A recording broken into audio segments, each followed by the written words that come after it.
Hi everyone, welcome to Itsy Bitsy's live read from Vampire State by Alexander Charalambides. Chapter 1. Do you want it or not? He glances around the bathroom, his attention divided. The window shows only a few inches of the quad upstairs, but his eyes are drawn to it. This is crazy, Rowena. It's extortion and you know it, he says, as he scrunches his thin cheeks and a pointy nose into a grimace. I take the book back and look him in the eye. Maybe. There again, that's how it is. I don't make the rules and I don't set the prices. You can blame the facility for that.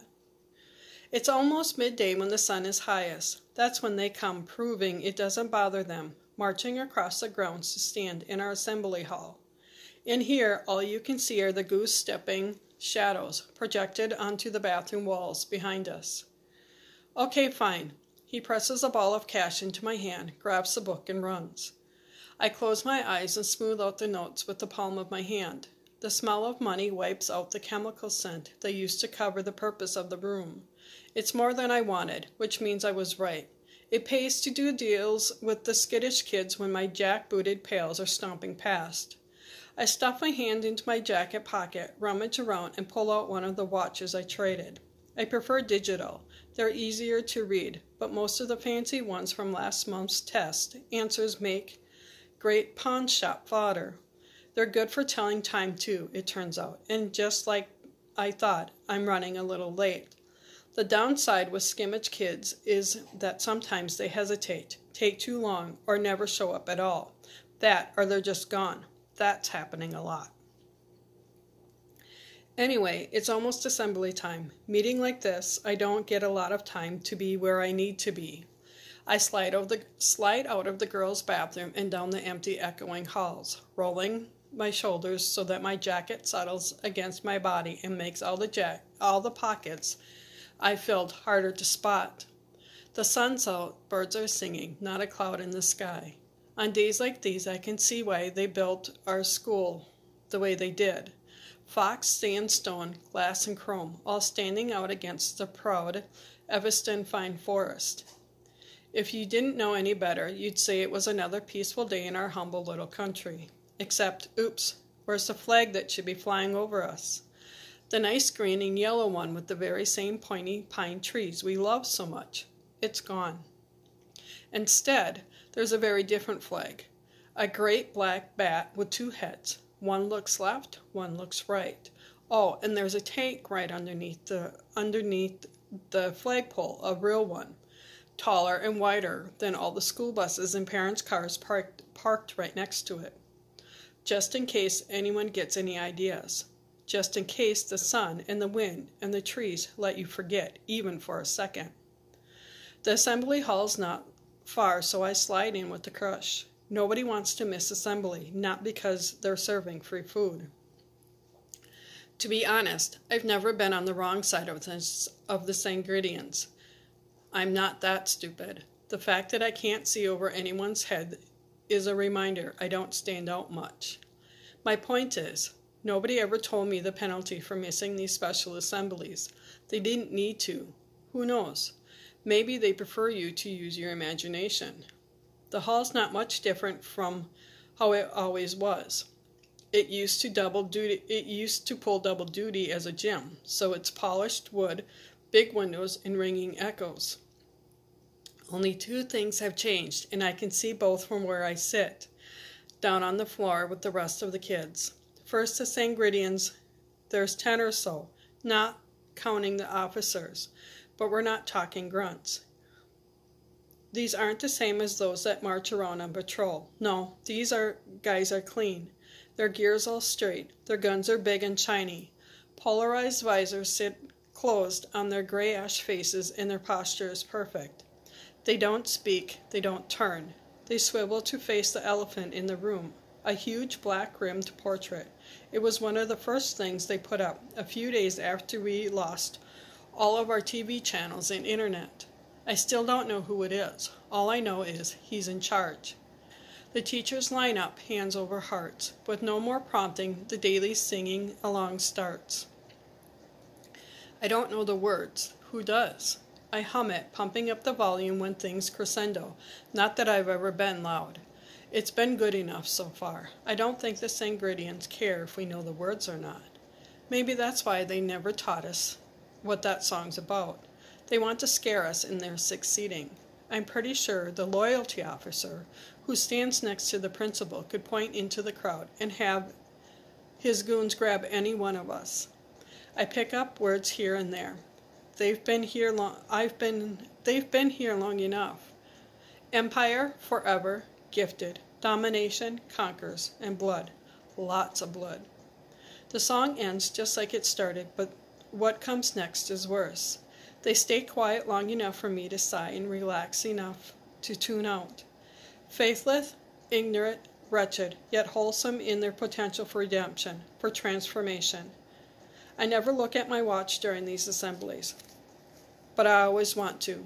The officer, in his shiny boots and red beret, trots back and forth across the stage.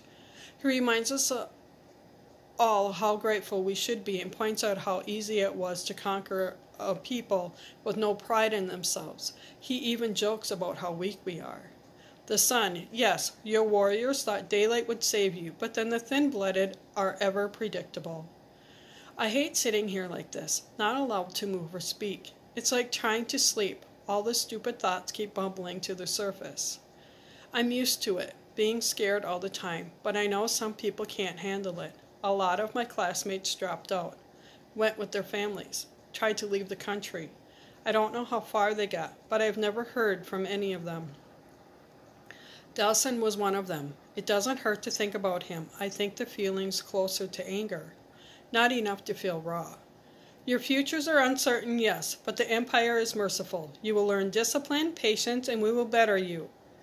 An idiot with a perfect smile. That was Delson. I feel angry with myself for believing in him. I push his memory away. It's not the worst thought that these stupid sermons give to life.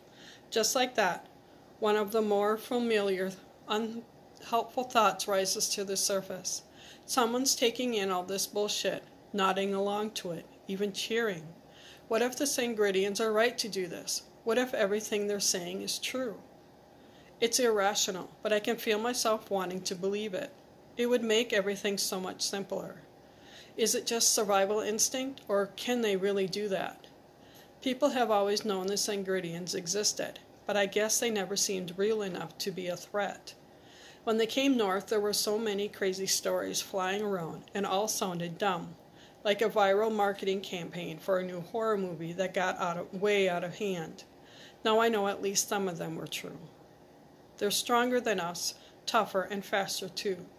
I've seen them leap. Sometimes it even looks like they can hover in the air. I don't know if they really drink blood. I do know they can't stand sunlight. Mom came to pick me up. Like always, she's right on time, and she doesn't say a word. I don't blame her. Not much to talk about. Her long wavy hair is all frizzy, and it looks like more of it's gone gray since yesterday. She doesn't say anything when I get in the car. She just stares at the road as the car rumbles to a start. I miss driving myself, but we had to sell the car, and it's not like I have any place to go or anyone to go with anymore. The car rumbles along, orange streetlights flashing past. A lot of the streets are like the school, no way to tell that there's something wrong. I used to take this time to pretend things are okay again, lean my head back in my seat, listen to the engine, bounce along with the occasional bump. Now there's no point. Speed limit! I point at the sign as it flashes in our headlights. She's always forgetting about the new road laws and the matte black vehicles that blend in with the night. Sometimes you can see them on the bitter-lit roads, like they look like car-shaped holes, lurking on roads like this one. They can't wait to jump out and catch people like Mom. She forgets this country doesn't belong to us anymore. Tonight, we got lucky. What are we eating? I ask her.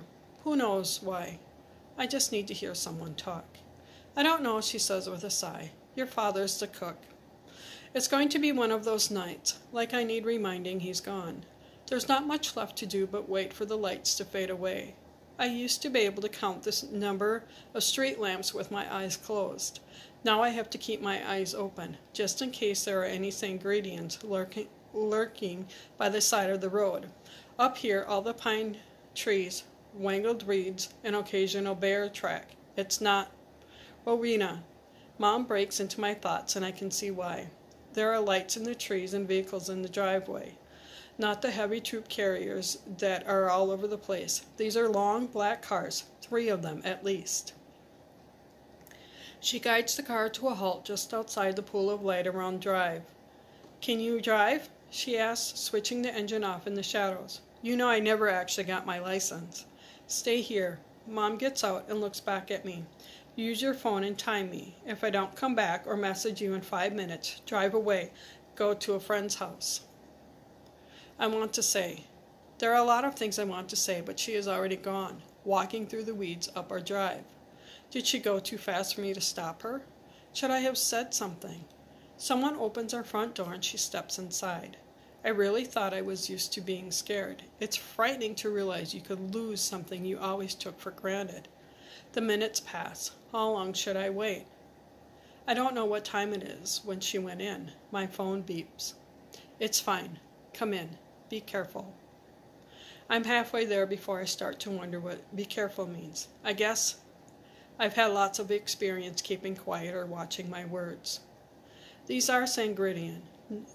These cars are Sangridian. No license plate lights so bright that I can't see who's in the driver's seat. Little flags, too. Whoever's in there, whatever's going on, it's important, at least to them. I take a single step. The moment I'm inside, there are arms around me, pulling at me, throwing me in the air. Dad! His hug squeezes the words out of me as my feet hit the floor again. Guess who's back, he says, ruffling my hair. Still in uniform, a little thinner, a few gray hairs in his beard. His back is just a little more bent, but he has the same crinkled skin around his mouth and eyes. It's definitely him. Mom's sitting beside him at the kitchen table like always, hands around an empty mug, and she's not alone. I don't think I've ever seen an important Sangridian on his own before. Dad? I step away from him, eyes fixed on the red-clad, gray-faced man standing in the corner. I'm trying to count the medals on his chest. Don't be frightened, Rowena. You're so much more grown up than I remember. He steps out of the way and pushes me forward, a wide, hairy hand on my shoulder. This is the closest I've ever been to one of them. Anyone can tell you about the matte gray skin and yellow glinting eyes. I've never heard anyone mention the pointed ears before. I guess I'm lucky. I can't see his fangs. I should be scared. My mouth opens. I'm about to say anything. It's better than being quiet, if. I do hope this isn't too much of an intuition. I'm Ligridius Vulture, an honor to meet the loved ones of such a distinguished soldier. Your father is quite the hero. His voice sounds strange. I've never heard one talk in anything other than a bark before. Look, Rowena, this is special, understand? Dad takes both my hands in his and looks me right in the eye. I know we should spend some time together first. He runs his hand through his hair and licks his lips. Thinks of this as a family meeting. Okay? I glance over at Mom, still quiet, staring down at her empty mug. Your father saved my life, says Ligridius, whatever his name is. He demonstrated extraordinary, unwarranted bravery in the face of the implacable barbarism of the northern provinces. It's exceptionally rare for a human, a conscript of Auxilia, to risk their mortal lives for a pail. Is he getting a medal or something? This is good, right? It doesn't look like we're in trouble. Better, Dad says over my shoulder as Ligridius tilts his head back to laugh. It's just enough. I can see his fangs. The Ligridius deployment's over. He's returning to Sangria, and we're all going with him. And thank you for listening to this portion.